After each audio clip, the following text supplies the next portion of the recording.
আসসালামু আলাইকুম। আমি আমিনা সোমা স্টাইল থেকে। আমি আপনাদের সবার প্রিয় সোমা আপু। আমি জানি না আমি আপনাদের কাছে কতটুকু প্রিয়।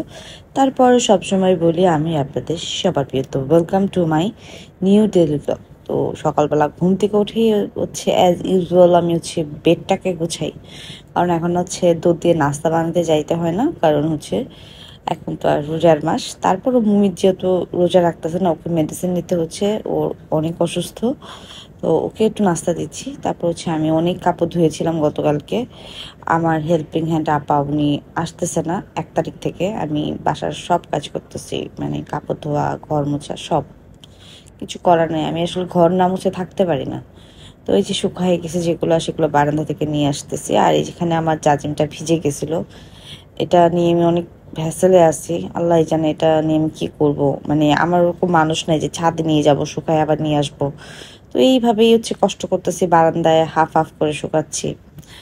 তো হয় না যে বাসায় একটা ছেলে মানুষ বড় থাকলে একটু হেল্প হয়। তো যেহেতু নাই, আমি আর আমার ছেলে মিলেই যতটুকু পারি আসলে নিজেদের ইম্পর্টেন্স কাজগুলো করে ফেলি। তো এখানে হচ্ছে আমি একটু পুঁইশাক রান্না করতেছি লাঞ্চের জন্য, প্লাস ডিনারের জন্য। মমিতের জন্য, মমিত হচ্ছে মাছ মাংস কিছুই খেতে চাচ্ছে না। আর একটু ভাত রান্না করতেছি মমিতের জন্য, খুবই অল্প। তারপরে মমিত এটা শেষ করতে পারি না। তারপরে এই যে আমি একটু ঘরটাকে মফ করে দিতেছি, যেহেতু আমার বাসায় হেল্পিং হ্যান্ড নাই, কিচ্ছু করার নাই। তারপরে এখানে হচ্ছে আমি পুরোপুরি শাকটা হয়ে গেছে, আমি ওই সময় বসায় আসছিলাম, তো এখন যে দেখি পুরোপুরি হয়ে গেছে। তো আমি আবার একটা ছোট্ট কড়াই এটাকে চেঞ্জ করেও নিলাম। তো আসলে কি রান্না বান্নার ব্যাপারগুলো না এরকমই হয়। তারপর এখানে একটু আমি চিকেনটাকে একটু মেরিনেট করে রেখে দিতেছি।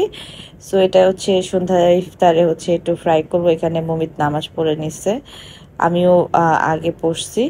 তো মমিত হচ্ছে নামাজের সময় একটু দুষ্টু দুষ্টু এখনো, মানে প্রপারলি নামাজের বেলায় ওই মনোযোগটা আসে নাই। ইনশাআল্লাহ চলে আসবে। সবাই আমার ছেলেটার জন্য দোয়া করবেন।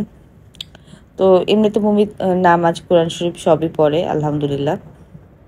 তো আমি হচ্ছে এখন ইফতার বানাতে চলে আসছি।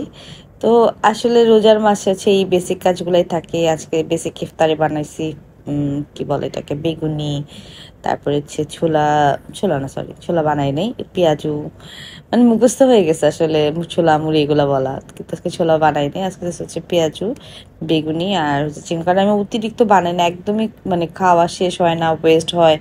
এই জন্য একদমই বেশি বানাই না, চেষ্টা করি অল্প অল্প বানাতে। তারপরে হচ্ছে এখানে হচ্ছে চিকেন ফ্রাইটা আমি যেটা ম্যারিনেট করে রাখছিলাম সেটাই আবার হচ্ছে আমি এখানে একটু কর্নফ্লাওয়ার আর ময়দার মধ্যে একটু করে নিতেছি। আমি অনেক বেশি করব না, ওই যে কি বলে কেএফসির মতো অনেক ময়দা দিয়ে অনেক বার করব না, হালকাই রাখবো। আমার কাছে হালকাই ভাল লাগে। আর মুমি তো হালকাই পছন্দ করে, অতিরিক্ত ময়দা দিলে ওইটা খেতে যায় না। তো এই জন্য এইভাবেই করে দিব। তো এটা হচ্ছিল আজকে, মানে সারাদিন আমি ইফতার পর্যন্ত যা যা করেছি তারই একটা ছোট্ট ব্লগ আপনাদের সাথে শেয়ার করার চেষ্টা করছি। আমি জানি না আমার ব্লগগুলো আপনাদের কাছে কেমন লাগতেছে, কমেন্ট করে জানাবেন আমার ব্লগগুলো আপনাদের কাছে কেমন লাগে। আর তারপরে হচ্ছে ইফতারের পরে হচ্ছে ইফতার শেষ করে তারপরে হচ্ছে মাগরিবের নামাজও শেষ করলাম আমরা মা ছেলে। তারপরে আমাদের মা ছেলে চা খাইতে ইচ্ছা করে, তো এটা তো খাইতে ইচ্ছা করবেই। তারপরে বমিতে যে চা দিয়ে আবার একটু সকালের পরোটাও খাচ্ছিল। ওর আসলে ইফতারে তো খেয়ে এত ভালো লাগে নাই। তো এই যে আমি ভিডিও করতে থেকে সে দুষ্টামি করতেছে। তো এই ছিল আজকের ব্লগ। আল্লাহ হাফেজ।